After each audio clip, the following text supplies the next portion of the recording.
इस पृथ्वी पर जितने संबुद्ध पुरुष हुए हैं, जिन्होंने सत्य को, शांति को, आनंद को, परमात्मा को जाना है, पाया है, उनकी एक सबसे बड़ी विशेषता थी, वो जहां बैठ जाते थे वहीं ऋषिकेश, हरिद्वार, केदारनाथ, बद्रीनाथ, ब्रह्मा, विष्णु, महेश,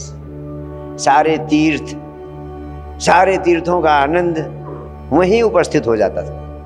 और उसी का विज्ञान मैं आपके हृदय तक पहुंचाने की चेष्टा कर रहा हूं। इतनी सरलता से अध्यात्म का विज्ञान अब इतना उत्कर्ष पर पहुंच चुका है। अब अध्यात्म के पथ पर चलकर सत्य को, शांति को, परम आनंद को पाना बहुत सरल हो गया। एक समय बहुत कठिन था, एक समय बहुत दुर्लभ था, एक समय बहुत असंभव सा था। लोग कहते थे एक जन्म क्या 100 जन्म लग जाएंगे, तब कहीं आत्मज्ञान होगा, तब कहीं आत्म साक्षात्कार होगा। लेकिन नहीं, आज ये बहुत सरलता से कुछ महीनों में या कुछ वर्षों में ही सरलता से संभव है। आपको हमेशा याद दिलाता हूं, थॉमस एडिसन को बिजली का बल्ब जलाने में 20 से 30 वर्ष लग गए थे, लेकिन आपको बिजली का बल्ब जलाने में कितना समय लगता है? एक क्षण भर का समय। Just a moment you switch on the light. जो काम 30 साल में नहीं संपन्न हो सका, वो आप क्षण भर में कर देते। क्यों? आपके पहले बिजली जलाने का विज्ञान उत्कर्ष पर पहुंच गया। सब लोगों ने इसको निखार दिया, इसको प्रैक्टिकल कर दिया।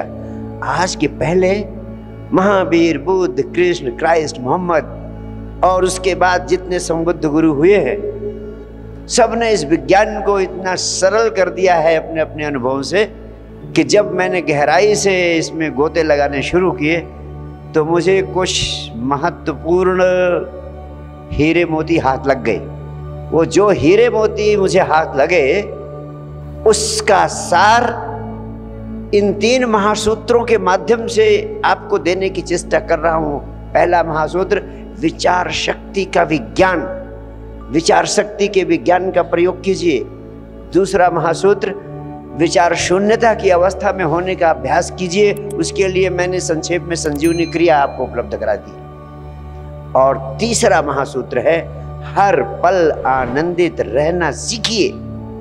यानी हर पल आनंदित रहना भी सरलता से संभव है। इसके लिए थोड़ी सी समझ चाहिए, जिंदगी जीने की कला चाहिए। पहली बात कहना चाहता हूं कि अध्यात्म का विज्ञान अब बहुत सरल हो गया है और धर्मों का सारा उपद्रव, हिंदू, मुस्लिम, सिख, ईसाई, यहूदी, ये धर्म 300 धर्म इस पृथ्वी पर हैं और 3000 से भी अधिक संप्रदाय और उपसंप्रदाय इस पृथ्वी पर हैं।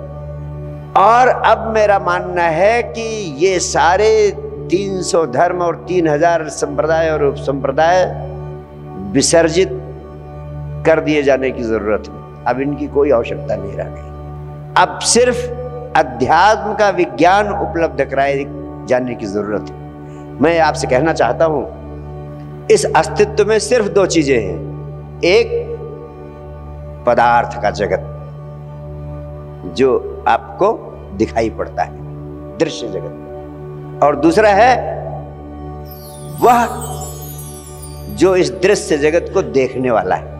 इन दोनों से ही सारा ब्रह्मांड, सारा संसार बना है। दृश्य जगत और वो जो इसको देखने वाला है। जो दृश्य जगत है, पदार्थ का जगत है, इसके संबंध में जो जानकारी होती, जो ज्ञान होता है, उसको हम कहते हैं पदार्थ का विज्ञान। और ये जो देखने वाला है, ये कौन है?